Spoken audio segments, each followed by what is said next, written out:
Hello and welcome to the Animal Drawing Masterclass at CGMA. I'm Shannon Beaumont and I've been working in this industry for about 6 years now. I've worked on film, games, so concept art, character design, but I've landed a pretty special job at the Munich Zoo. And I get to work on their new information displays for the animals. And this is an example of what I've done. This is a piece I did in 2013 for the new bat house. They renovated it, and in the bat house they have these fantastic little guys, the zebra mongoose. Keep in mind that this is not directly copied out of a photograph, and that's something I will really stress in this class. Don't just copy out of photographs. This was a collaboration of studying from YouTube videos, drawing the animals directly, and using photo references intelligently. The next set are from a biodiversity exhibit that the zoo put on this year, actually, 2015. And these are the little apes, well, often in German. So this is a little squirrel monkey, a lemur, and then a chimpanzee. And they needed some portraits of these animals for the exhibit. Again, not copied straight out of a photograph. The references were used intelligently, and these are, of course, my own designs. This is a recent study I did at the zoo because it's about a 15-minute bike ride from my place. So I go there quite often. Anyway, these are some horse studies I did recently just to get warmed back up and in the mood of drawing horses, a basic animal that we will continuously go back to. It's very important, and these guys are a very important part of our civilization as well. But again, study from life, just observing and enjoying, of course, the nice weather that Munich had. Some kangaroos I did at the zoo, and these guys really love the shapes, and again, observing and just having a great time watching the animals and enjoying the day. So it's kind of like, in a way, a little bit of a zen moment for me, not so much work. I really enjoy just watching animals and sketching them. Some rabbits I did, the old world rabbits, and these guys were really fun to watch. I had to do a sign that they needed, do not pick up the rabbits. Needless to say, I also get to do the signs like that, and because of that, I get very good at drawing sad animals. So I guess I'm really good with depressed shapes and character design. Anyway, these guys were incredibly fun to draw, and I absolutely love the shapes, especially their back. Very springy and fun shapes, especially those big ears right there. This is a Congo peafowl I did in London at Joe Weatherly's London workshop in 2014. This was a piece I found that at the end, seriously, right at the end of the course, it was the most successful one I did, and it took about 2.5 hours to do. So yes, I do sit there for a while. And the thing is, when you start going to the zoo, or you have a pet, or going to a farm, you'll really start familiarizing yourself with how and where the animals are going to be situated. This guy had a little roost, and the reason I knew that is because there was a bunch of bird poop in the area. And that guy, he came and he sat there, and birds are actually quite cooperative models when you find their little roosting area. So this guy sat there and he started preening himself, enjoying himself, and so what I did is just plugged my earphones in and enjoyed sketching this guy. It's really fun.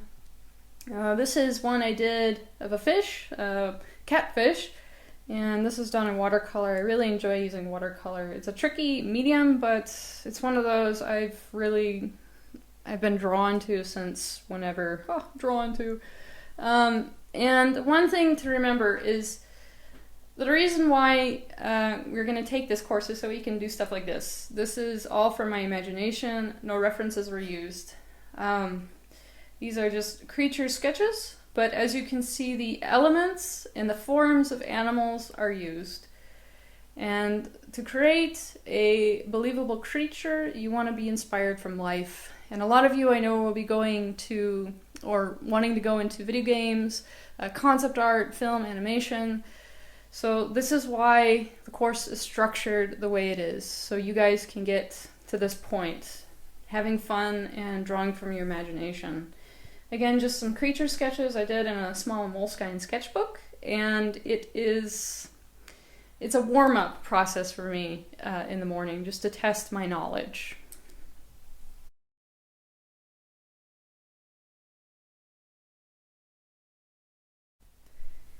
Straight away, you can tell that this is a horse, dog, cow, and cat. These are the big four we're going to be looking at in the first weeks. The reason why is because they are domesticated and around us. It's good to familiarize yourself with them, especially getting into games, animation. Horses show up in video games, same with cat, dog, and cow quite often, especially in animation, even in cartoon animation. The basics we're going to go over, just really basic over the body parts here. And some differences between the prey, herbivore animals right here, and the predatory meat-eating animals right here. So, first off, look at the head. Now, the head of the horse, very triangular-like shaped, actually. Same with the cow down here. Now, the next region is the neck, and you can see here, quite large. They've got to bend over, eat that grass, grazers here. And the neck of the horse, I'm going to point out a small detail, is you have an angle here, and you have an angle here. Now, underneath, you have the spinal column, you have the spinal area here, the bones, you have the atlas axis, and that influences the surface, creating an angle up here and an angle shooting straight down. Now, on the other side, bam, go straight down. Notice on the cow, very straight actually. Wow. Straight. The next region, this is a fine detail, but I want to point this out, trachea. And I'm going to just block this in with red on each of these animals. Triangular-like shape between the head and the neck. It's actually connecting that head and neck. Reason why I want to point this out now is because it's very subtle, but it really pulls the head and the neck together. So just remember that little triangular-like throat region right there. Next up, shoulder. Then you have the nice big chest region, each of these guys. Lumbar, part of the backbone. Now on the horse, it's quite straight, and especially on the cow. It's very boxy-like actually in this cow. Now, predatory animal, meat eater, right here, dog, quite curvy, quite springy actually. The same with the cat. Much longer lumbar region as well.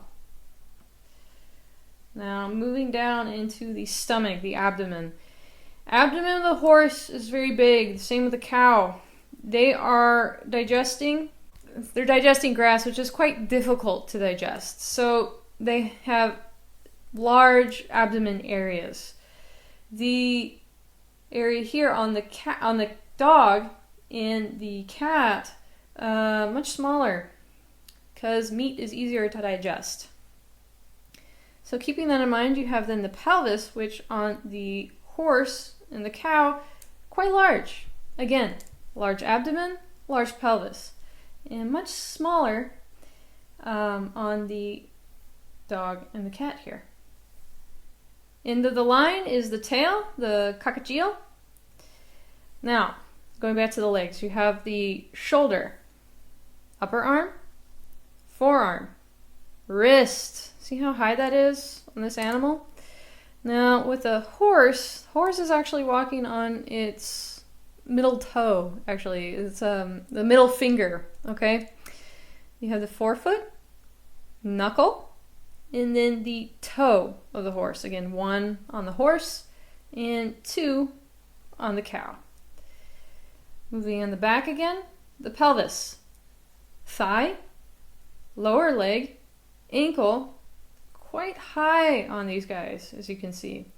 Hindfoot, knuckle, and then the toe of the horse. Now with the dog and the cat, the wrist right here, and the knuckle is actually down here. Your best friend, if you have a dog or a cat, they're actually knuckle walkers. And at the end, you have the toes.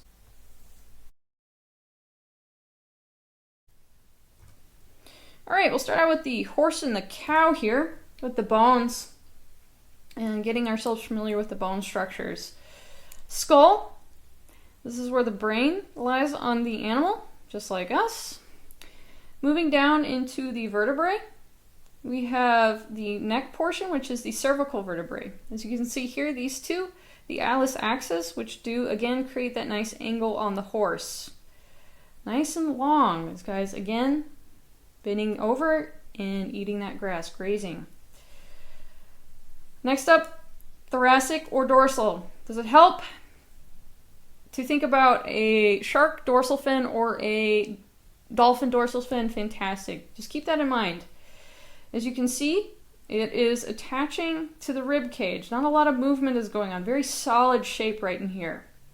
Now, with that in mind, this orange bit down here, this is the sternum. Just like us, it lies over the heart-lung liver, and it's very hard, and it protects those vital organs. Region of the lumbar, here, the green bit, and as you can see, it's very short. And on the cow as well. Moving back into the pelvic region, you have the sacrum, and they're fused bones, and then you have the coccygeal, the tailbone right here. Okay? The next region I want to discuss, you got the scapula and then the legs right here. What I want you to do is just quickly compare horse scapula and cow scapula. It's very boxy. In general, the cow is an incredibly boxy looking animal. Horse, much rounder. So you have the scapula, the humerus right here, this nice blue bone. As you can see, it's much shorter on the horse compared to us. We have a very long humerus, or funny bone. It's not very funny when you hit it. The next region, getting back here into the elbow, and radius and ulna on the horse and the cow are actually fused. They don't have a lot of movement. They can't twist that arm like we can. The next up, wrist, right here, carpus region. You have the metacarpus, purple, and then you can see the phalanges. Now, these are 3 bones. Again, just like our fingers, we have 3 joints in them. The last joint is inside of the hoof. Moving in the back, you have the pelvis. Again, very wide, very big on the herbivore animals, right here. Getting down into the femur. Again, shortened, ours much longer. Kneecap, or just the patella, right here. Tib fib. Tibia fibula, again, fused on horse and cow. They don't need that movement like us, or like the dog and the cat. They're running, they're not grabbing things. Getting into the tarsus, ankle region, metatarsus, nice and long right here. And then again, the phalanges, 1, 2, 3, broken down into 3 bones.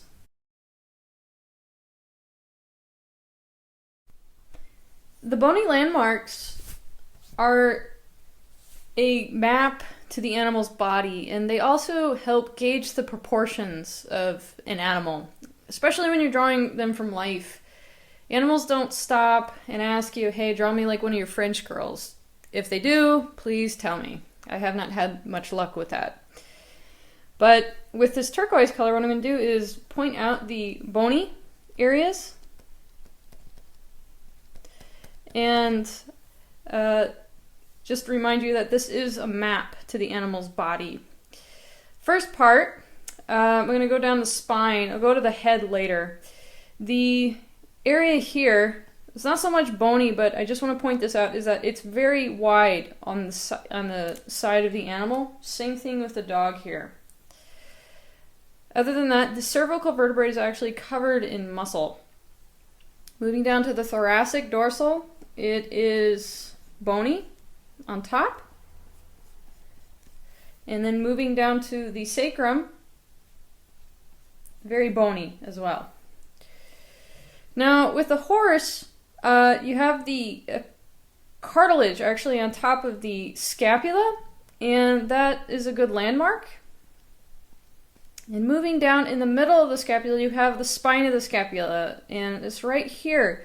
The scapula actually has two muscles that are placed over it, and then you have a nice spine area. The next part on the leg here is the head of the humerus, right there. Now you see that little protrusion from the rib cage, that is the sternum. Moving down back into the humerus, we're getting into the elbow region, the leg.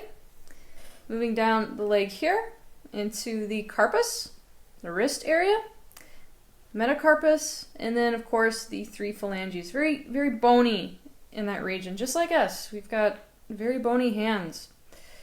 The next part is the pelvis, and we got at the top here, this is the ilium, and I'll just write ill at the top. And then moving down, see this kind of angle right there, you have underneath the tail is the ischium, is the sit bone. Ish, remember the S in it for sit. That is what you're sitting on right now, unless you're standing, of course. So, femur actually has part right here. This is the greater trochanter. Put GT for short. Moving down the femur, very short compared to our femur. You have the kneecap, and then you have the tibia right here. Down the leg, getting into the ankle, calcaneus, or just the ankle right there, tarsus, metatarsus, and then 1, 2, 3 phalanges. The dog, you have again wide area, just to repeat, on the neck where the atlas axis are. Moving down the spine, thoracic dorsal region, getting into the sacrum, very bony. Top of the scapula here, spine of the scapula, getting into that sternum, head of the humerus. You see this angle right there with the spine of the scapula and that humerus? You just draw straight down to that and you'll find the head of the humerus. Moving down from there, elbow, getting into the arm, carpals, metacarpals, and the phalanges. These guys are digitigrade, and they're working on their knuckles, like I said before, and these are unguligrade. These guys are working on their toes. The pelvis of the dog, ilium, ischium, underneath the tail, greater trochanter, kneecap, tibia, ankle, tarsals, metatarsals, and then the phalanges. Now, just like with our hand, just a quick tip, you guys have probably taken some figure drawing classes. If not, just look at your hand. So if I take this guy right here, start with the wrist, move down to the phalanges, I'm going to move this over just really quick. The area here, we have the same thing. We've got a wrist. We are getting into palm of our hand. Draw the thumb out to the side here. Nice angle. Make sure the wrist isn't that fat. Maybe he's wearing jewelry or something. And then into the phalanges. There's the thumb right there. So, the hand, as you can see, it's got the same things as the animal. We have the carpals, carpus on the horse, metacarpals, palm over hand pretty much, metacarpus on the horse, and then the phalanges right here. And on the backside of our hand, it's very bony. just like these guys. You're walking on those paws, but the top is very bony. Now on the back, the leg, it's the same thing going on. We've got the ankle, and it's like you're walking on your tippy toes pretty much. So say I'm wearing socks or something, which actually I am. Pull down the foot. Here's my ankle. And here I am walking on my tippy toes.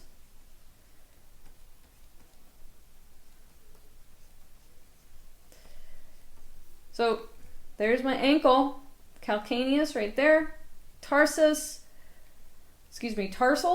metatarsals, and then of course the phalanges right in here.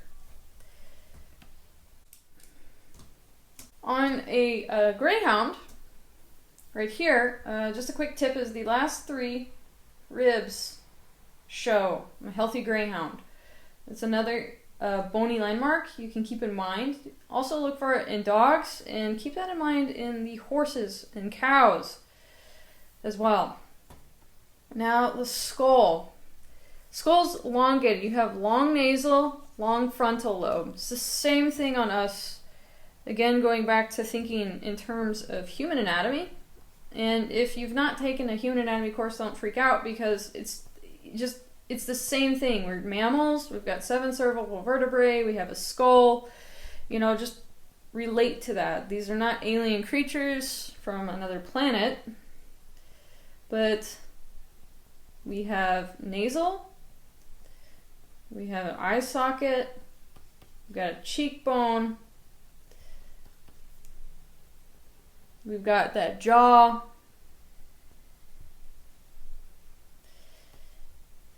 and it's the same things going on with these guys.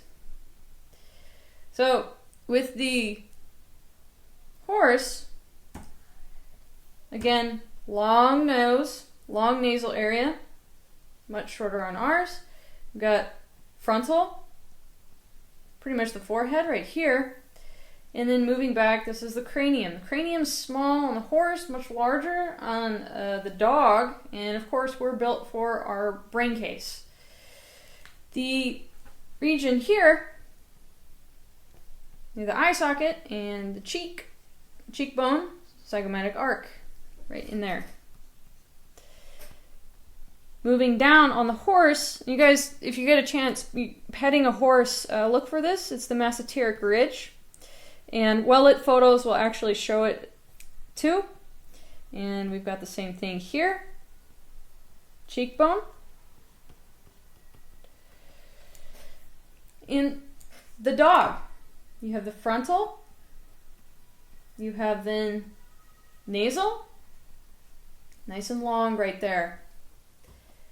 You've got what is called the sagittal crest. And you'll see here that the horse doesn't really have it. It's not as prominent. Now, sagittal, and this will come up later, but I'll point it out right now. Sagittal is Sagittarius.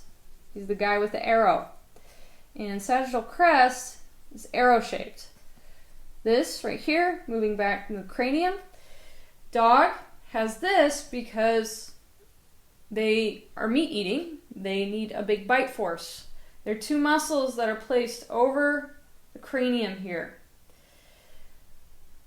And that splits, and you see that really on a tiger or a lion, bigger predatory animals. You will see that split. Now, the jaw. You see here, nice big jaw on the horse, and you get this nice ridge here. Mandible. Same thing on us, you can feel it, your own jaw. And then of course, with the dog as well. Before I get into drawing over photographs, I want to point something out that would be really helpful. When you're finding references for animals, I highly recommend checking out Pinterest. And I just recently started this website, and it's really helpful when organizing pictures and keeping them online, so you're not having to pull everything on your computer and save a bunch of images. But anyway, I highly recommend this, and it's really helpful. You can find various animals you want to draw. This is my Windhound, Sighthound folder. But anyway, check it out, and I hope you find it to be useful.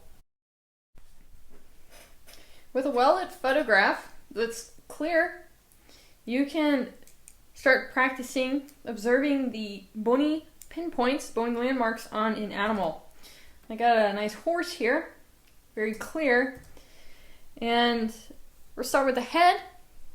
You're getting the nasal, frontal region here.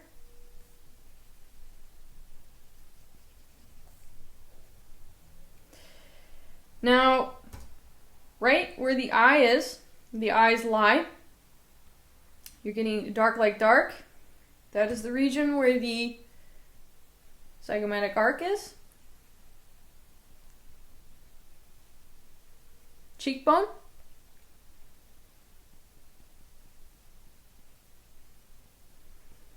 And from there, you can see clearly dark light dark, mesenteric ridge.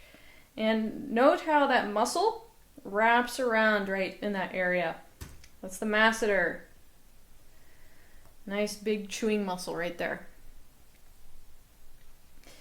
So from there, behind the masseter, you're getting the mandible, bony mark right there. And again, note the neck, very thick bulge right in there. Again, atlas axis. Moving down the back into the spine, getting the thoracic, dorsal vertebrae, into the back, sacrum, and then bulge right here, sternum. The scapular region of an animal can give some people trouble, so I want you to just look at this quick shape I'm going to draw in. Up here, where there's a subtle highlight, is where the top of that scapula lies. Now, moving down, getting this kind of triangular-like shape right in there. I'm going to keep it organic just for this demo. I want you to notice this shape. You can hear that nice bulges. I'm going to let that bulge overlap the other side. Pull this down where that dark light dark area is. Wrap it around.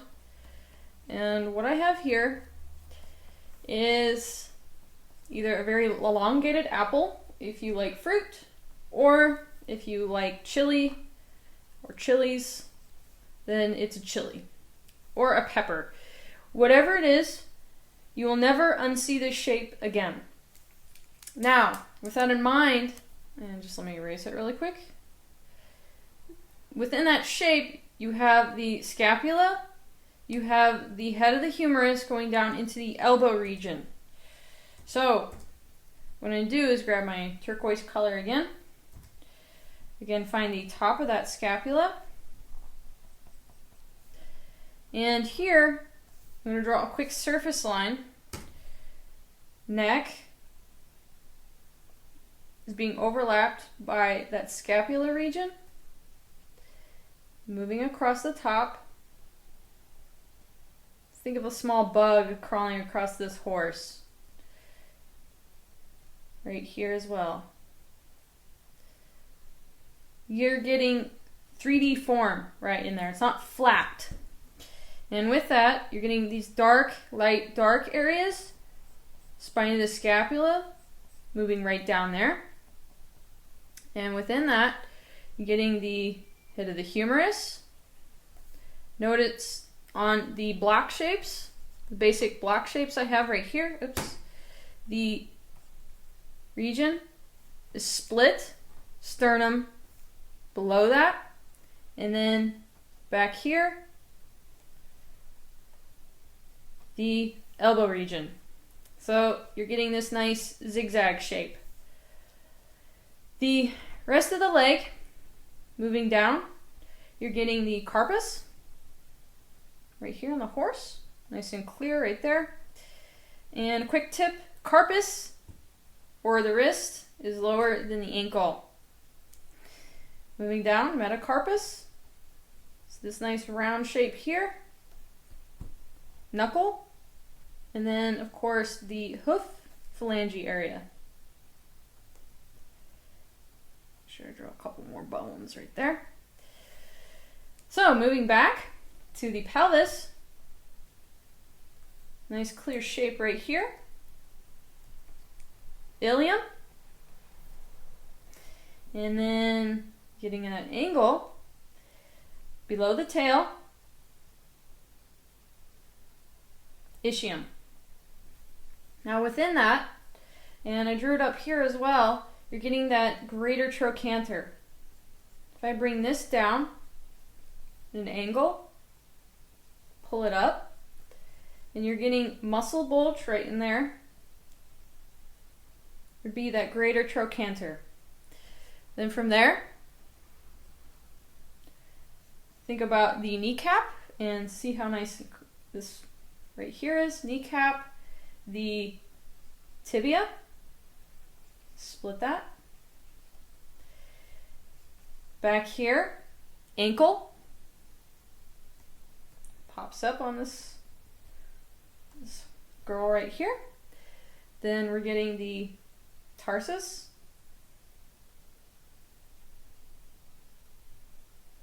metatarsus, and then the knuckle region. Then the phalanges, finish it off.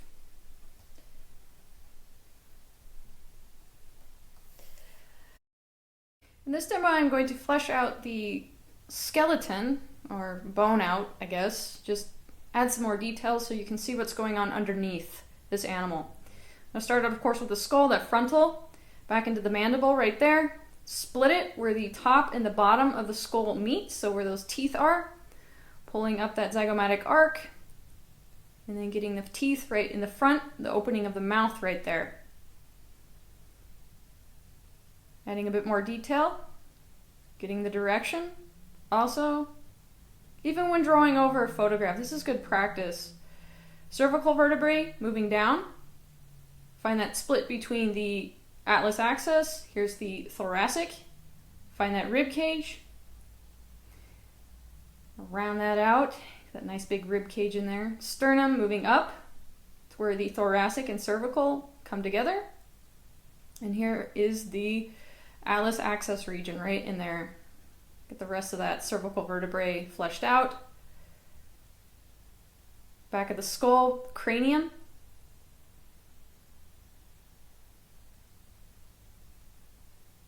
Sketching in again, atlas axis. Making sure that's nice and clear.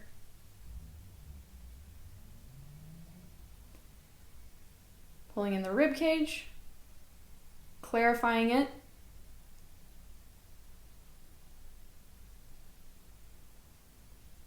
Getting that thoracic, again connecting to the rib cage. Lumbar right in there. And with the rib cage, you see, I'm gonna draw with the form. It's round. It's got a lot of form to it. I'm gonna think about that surface line and how to communicate that form with the surface line. Right in there. Pulling the bottom in. And I'm not going to draw every single rib on this horse right here. I'm just going to indicate enough with the surface line. Here I'm splitting the scapula up, the cartilaginous part, and the bony part. Here's the spine of the scapula, right in there. Moving down into the humerus. You see how that bulge, that muscle bulge, fits nicely right in between that scapula and the humerus. Right here, I'm going to erase that. And the spine of the scapula didn't go up that far. That scapula information in there. Getting the joint right there with that humerus and the elbow. Radius ulna meet, again fused on the horse. Kind of want it bowing in, not bowing out so much. It's a very tiny detail, but I just want to capture that. And right in here, of course, carpals, metacarpus, and then phalanges right in there. It's going to get that knuckle region fleshed out. Jump around a bit, start detailing things. In the first half of the horse, think about that rib cage, pull it up.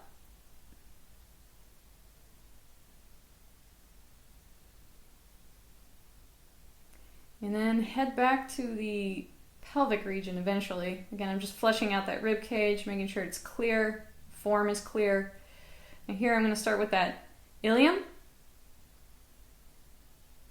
You can see that the lumbar and the ilium very close together. Lumbar, ilium, and rib cage very close together. There's my sacrum. I'm pulling the tailbone right there, the coccygeal. Get that lumbar fleshed out a little bit more. Greater trochanter. And start clarifying it. Ischium, sit bone, underneath the tail. Get that joint where the greater trochanter, the ball of the femur, connects into the pelvis, moving down into the tib fib, right there. Again, I want to bow it in, not outward. Pulling that joint.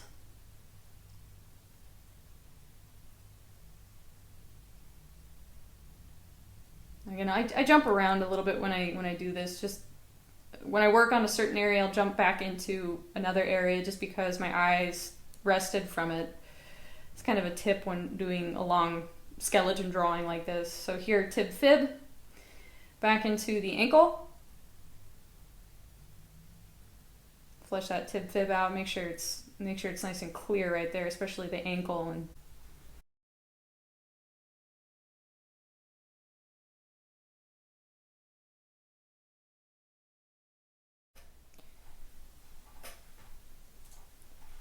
here's a very beautiful looking stallion, actually, quartering towards. And we're going to look at the bony landmarks, getting a little bit more interesting angles on these guys. Reason I can tell it's a stallion, it's got a very nice crescent neck. See that lovely shape right here, very large. The head, again, I'm going to go in with a turquoise color, where that skull lies up here. Down into that nasal. I'm going to draw through just like I did on the bones. And then we're getting back into here. The zygomatic arc. Mesenteric ridge. Moving down into the jaw. And here, just again pointing it out. Atlas axis, you can see that nice shadow, light shadow region right in there in the neck, down into the thoracic. Take that away real quick. Sacrum. I'll pull up the tail a little bit. You can see the split between the hairs, would be where that tail would be. Then here, nice beautiful neck. Again, I'll draw a quick surface line. You're getting darker, light, and then dark, light. Drawing with the form again. So that surface line, so you want to think, okay, that scapula is going to lie in this region. Again, think of that pepper, nice pepper shape. And another thing is when an animal is quartering towards, remember that you can look at the other side for guidance as well. Draw through. Think about the other side where that scapula would be lying. And then think, okay, elbow region. And where would that elbow region be? Back here as well. So, spine of the scapula, head of the humerus, right in here. Moving down to the leg, carpus, metacarpus, knuckle, and then the phalange.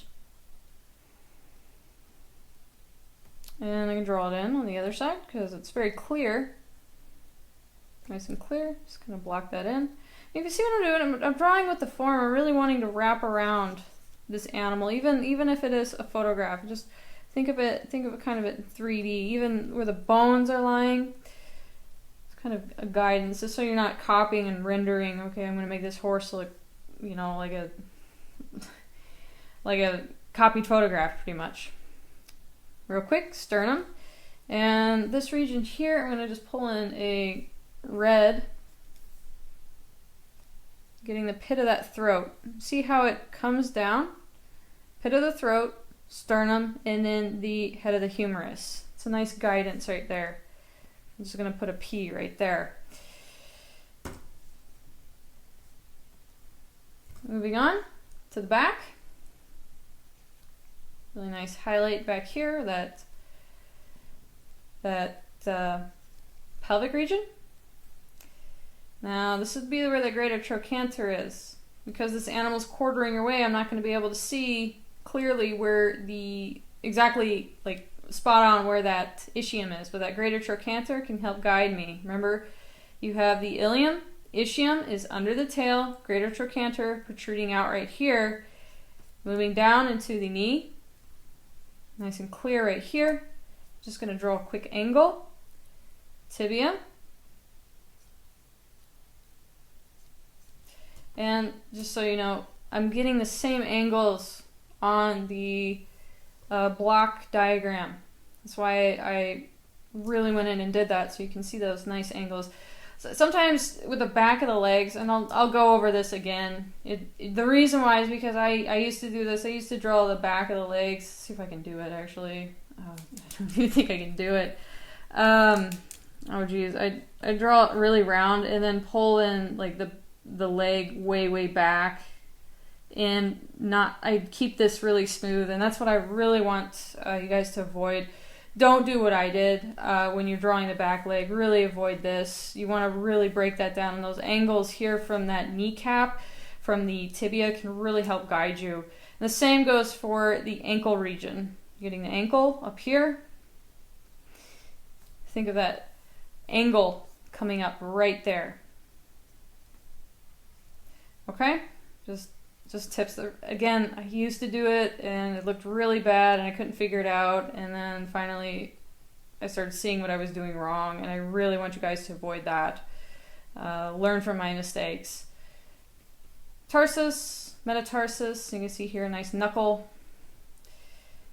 That knuckle on the other side as well, and even the kneecap. And then pulling down phalange. And then phalange. So I'll just take the photo off and you can see the bony landmarks really start helping to guide me. If really you want to get into it, think about the other side where that ilium would be. And then of course where that ischium would lie. Remember, it's underneath the tail.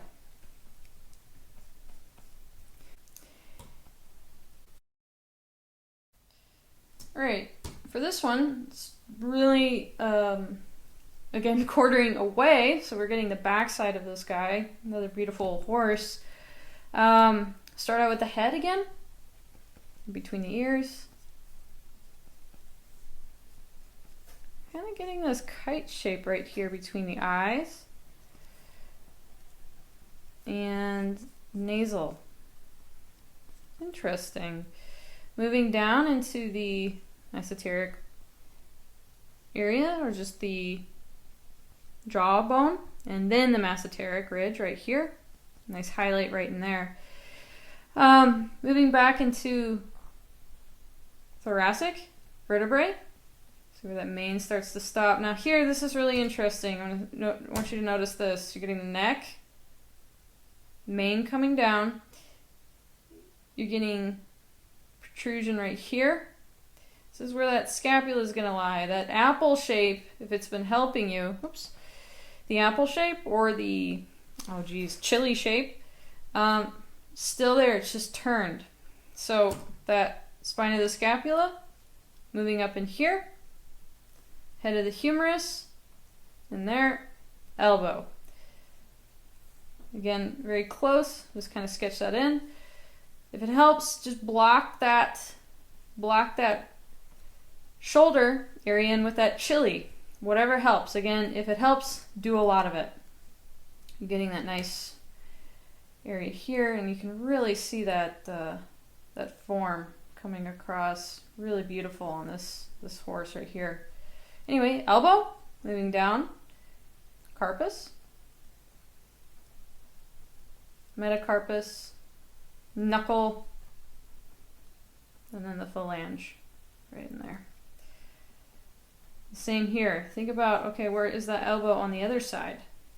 Okay, draw through. It's very helpful. Getting into the carpus region again, metacarpus, knuckle, and the phalange right there. So, the backside, as you can clearly see, ilium, and see this nice midline right there coming down to the tail? That is another place that can help guide you. Kind of split that pelvic back shape a little bit. Very clear right here. You're getting a highlight right in here. You're getting a highlight in the back. Okay, think greater trochanter. And of course, what is that other one? Ischium sit bone right here underneath the tail. Okay?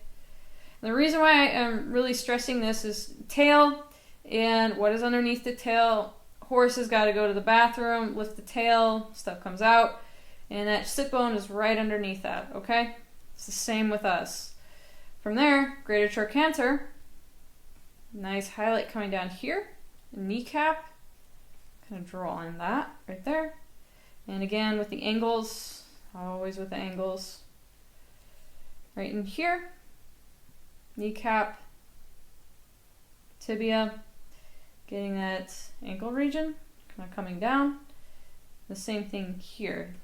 I think, okay, knuckles right there, where would that ankle region be?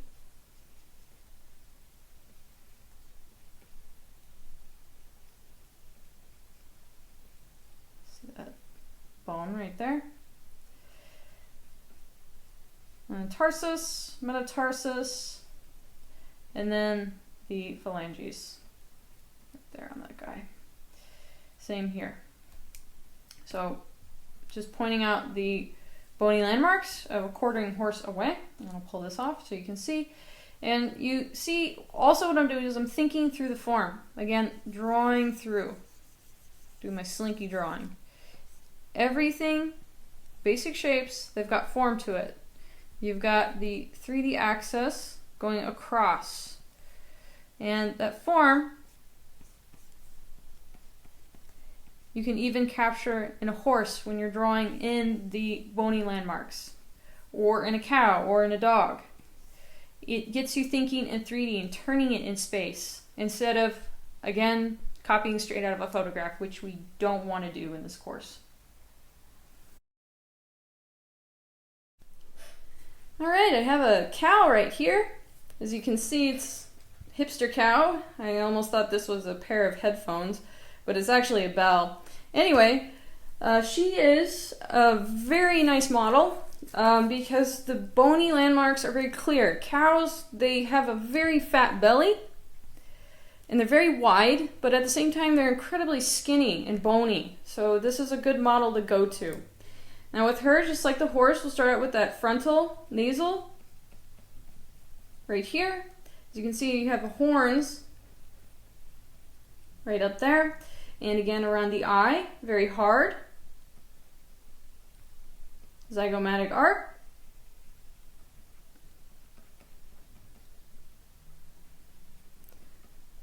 She's pretty cute too. I like cows. I really enjoy drawing cows.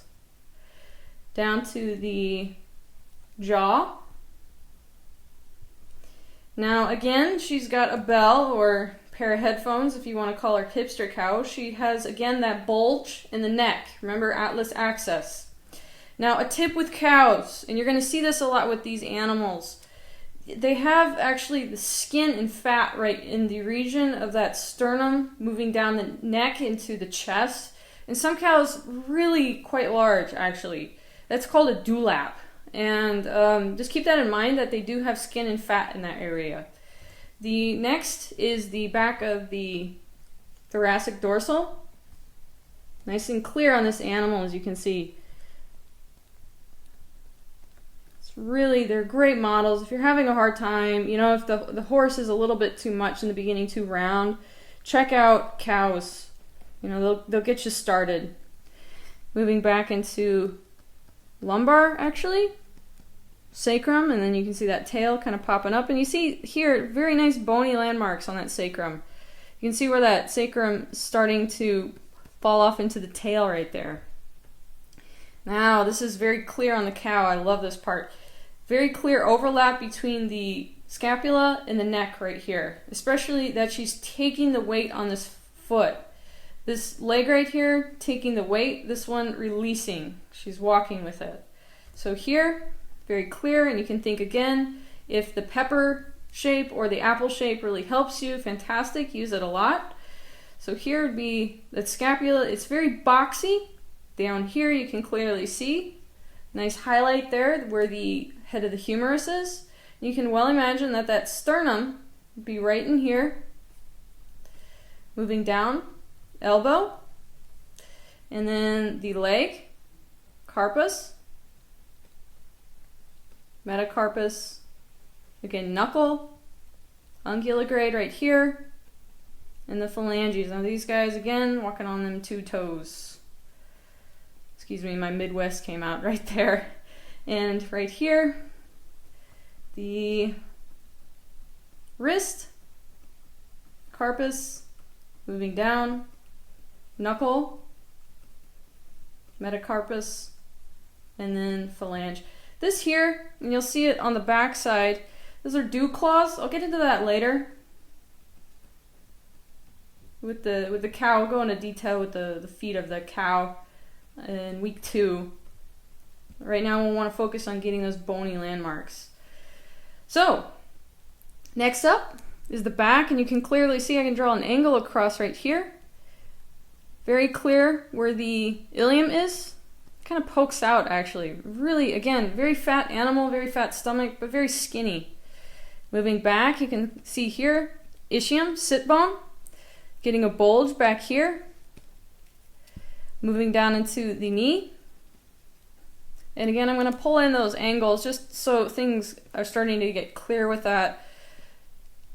Just want you guys to avoid what I did. I went on kind of a rant with that in the horse, but really avoid that. Moving down into the ankle, nice and clear, and I'm going to just pull that in on the other side as well.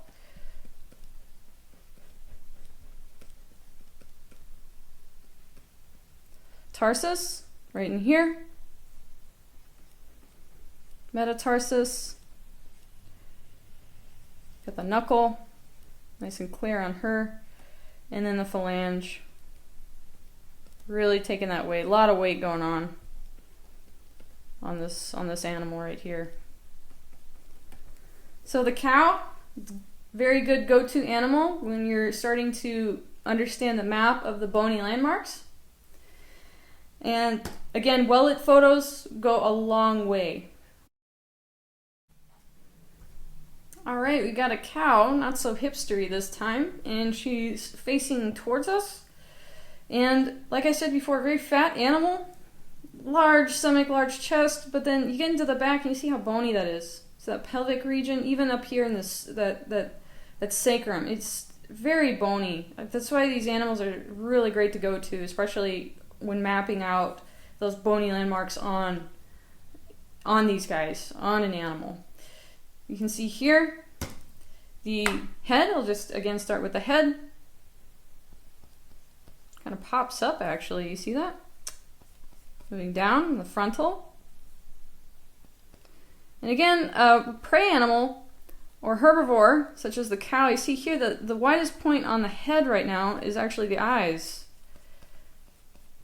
Different from a predatory animal. Got that cheekbone back here.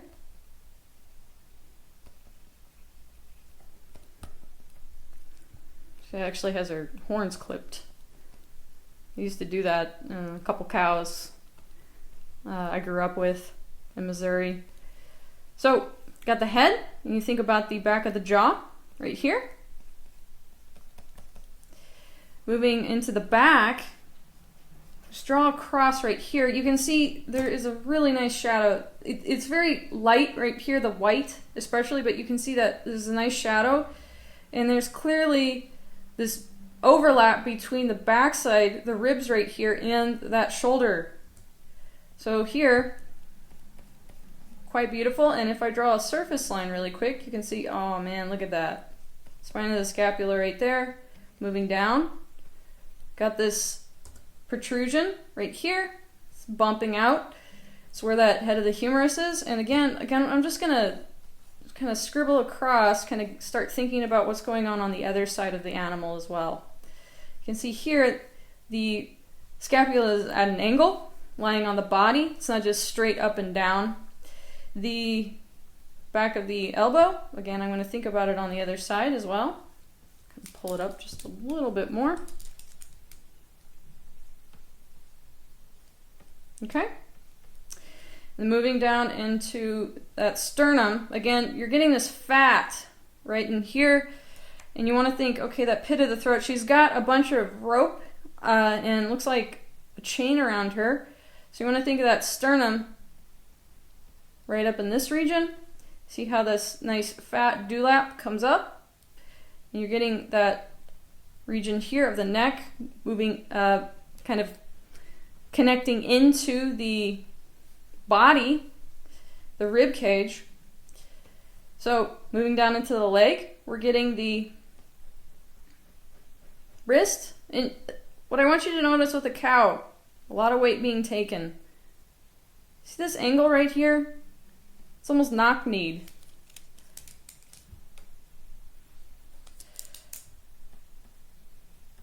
So got the wrist, pull it in on both sides. Moving down, knuckle, knuckle, and then the phalange. Think about that. Think about those two toes that animal is standing on.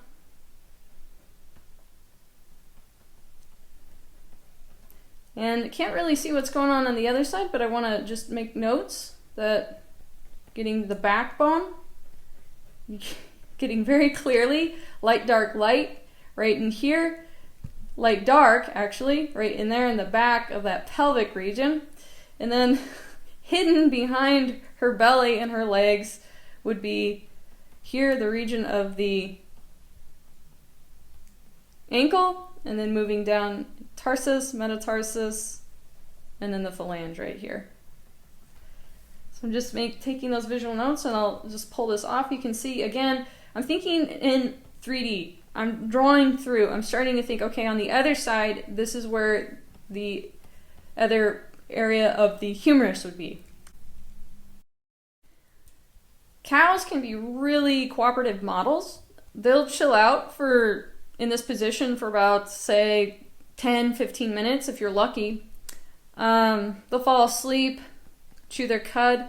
So you'll have time to really look and start to map out those bony landmarks and really observe those bony landmarks on a cow. Again, we'll start with the head. I'll draw across where that eye line is. Very triangular-like shape right up here. Get the eye, move down into that nasal. Again, I'm drawing with the form, getting that zygomatic arc right back there. Nice and wide. Area of the eyes. You want to think of the jaw back here.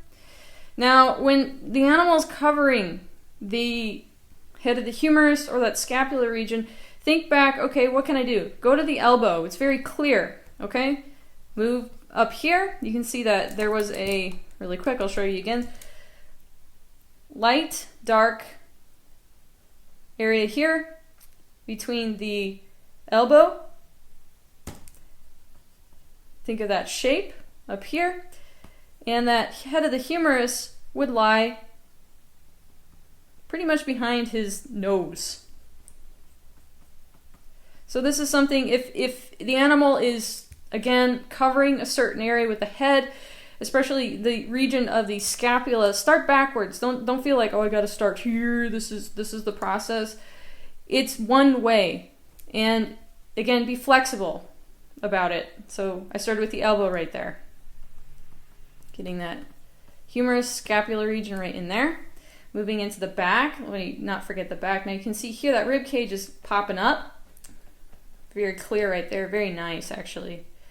And the back of the sacrum, it's very clear on a cow. That's why these animals are so nice to draw. Okay, we're going to the front leg again. Got the bend here, wrist. Moving down into the knuckle. You can see clearly those nice dew claws. And then the 2 toes. Nice and clear right there. So the back leg, this is a fun part right here. You see here, ilium, ischium, again the sit bone, underneath the tail. See this bulge happening right before that ish? That would be that graded trochanter. Moving up, nice and clear on that knee. You see how when that animal bends its leg, what happens? Getting that kneecap. You're also getting that, just pull that in really quick, getting that kneecap. You're getting that tibia. See here, that ankle region really coming up.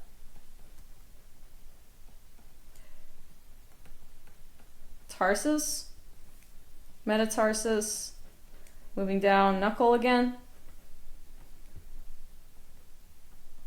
and then the phalange.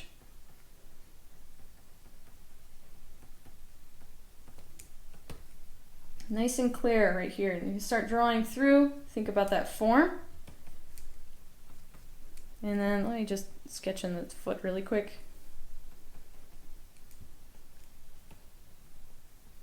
The cows, they can be very cooperative models, especially if you got a couple apples or carrots with you. Horses can be as well. Most animals are. Pulling that tail.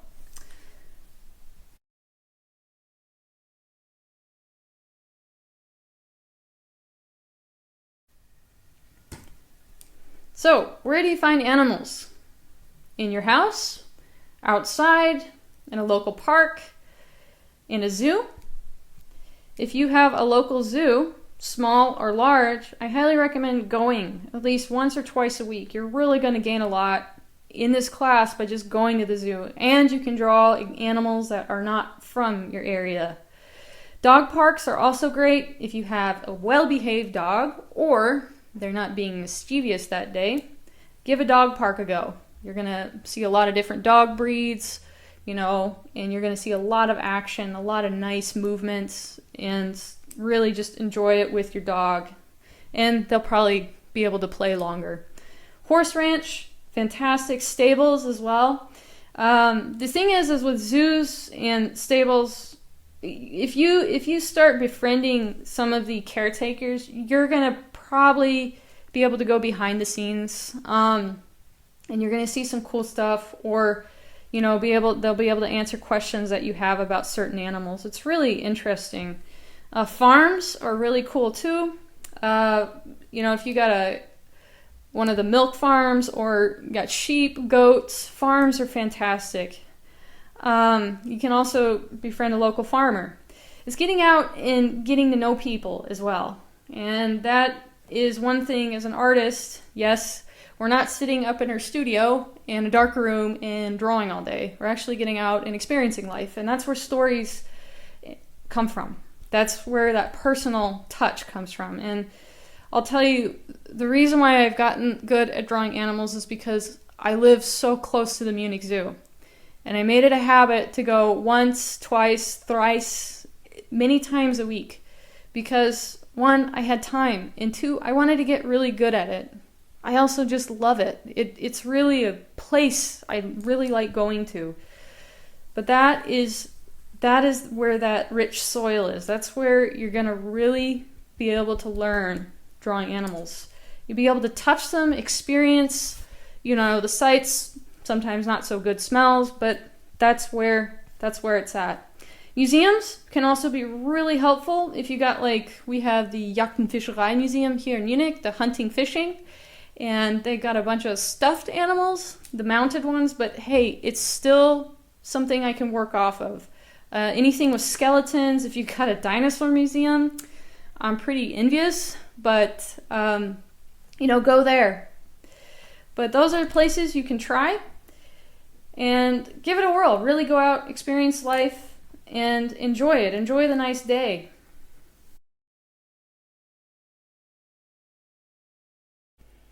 When working with the gesture of an animal, you want to think of an action line.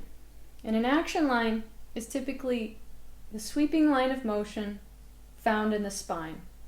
You can also find it in the legs, in the tail, and even in the head.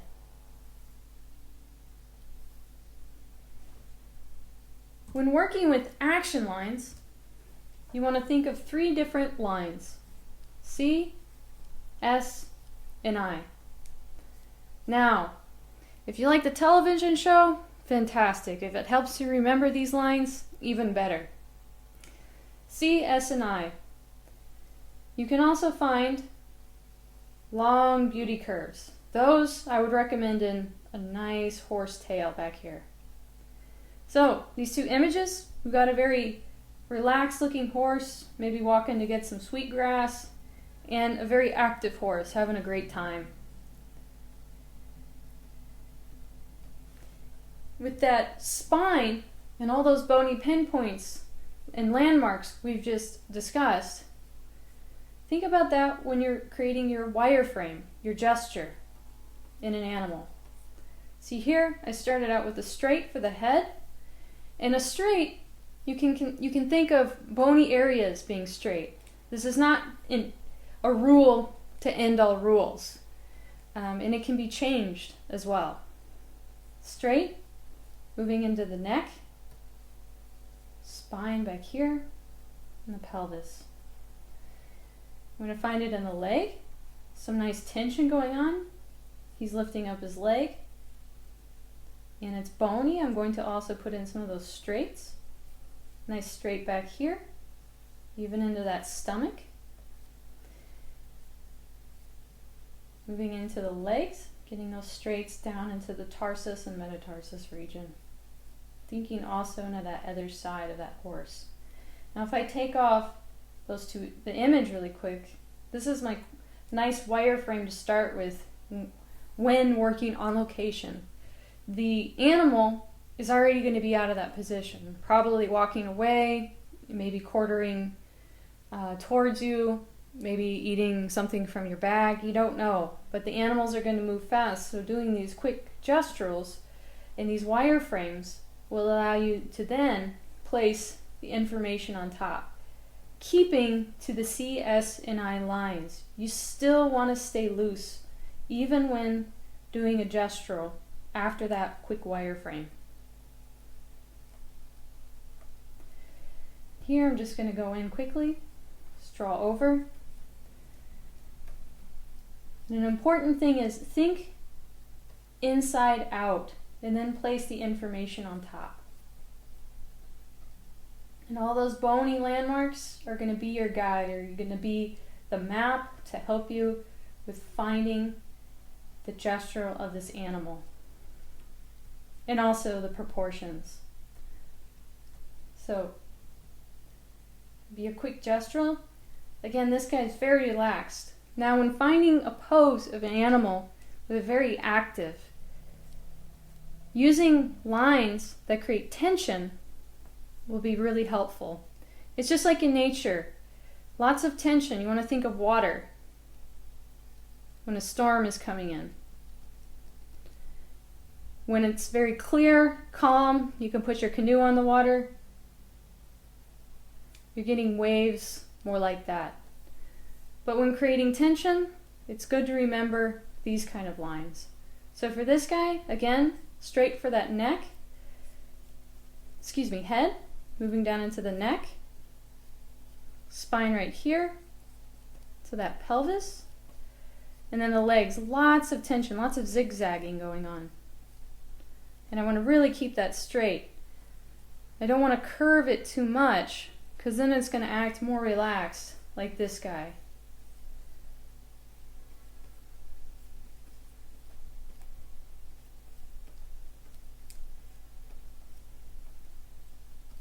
Nice straight right in that leg. And this is a basic of design, is straights against curves. Even when I'm wanting to get a pose that has a lot of tension in it, I still want to think of those curved lines, even in that stomach right there. So straights against curves, just a basic fundamental of design. So if I take off the pictures, you can see that this pose, even with the wireframe, has a lot more tension, is a lot more active. Even I can pull up that tail, maybe curl it a bit. In this one, just with that wireframe by itself, you can tell that animal is much more relaxed. So from here, I can add the information. Again, the animal is going to already be on its way out. I'm getting some tension in that neck. The shoulder, kind of pop that up a bit.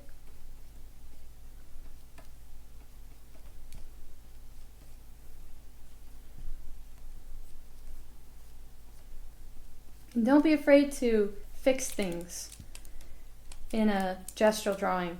If you get something that isn't right at first, it's okay. If you get something also that, say, your feet, you draw them way too long, don't be afraid to just go in and fix that. These are gestural drawings. These are notes about movement and about the poses the animals are in.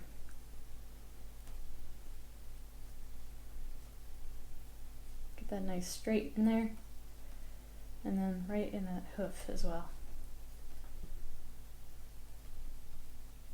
And I'm thinking also of those bony landmarks we just talked about when drawing these. So if I take off the opacity or just the photo, you can tell this pose much more active just by looking at the lines, the action lines that were used, C, S, and I. And by looking at this pose here, you can tell that this horse is much more relaxed just by the lines going through it.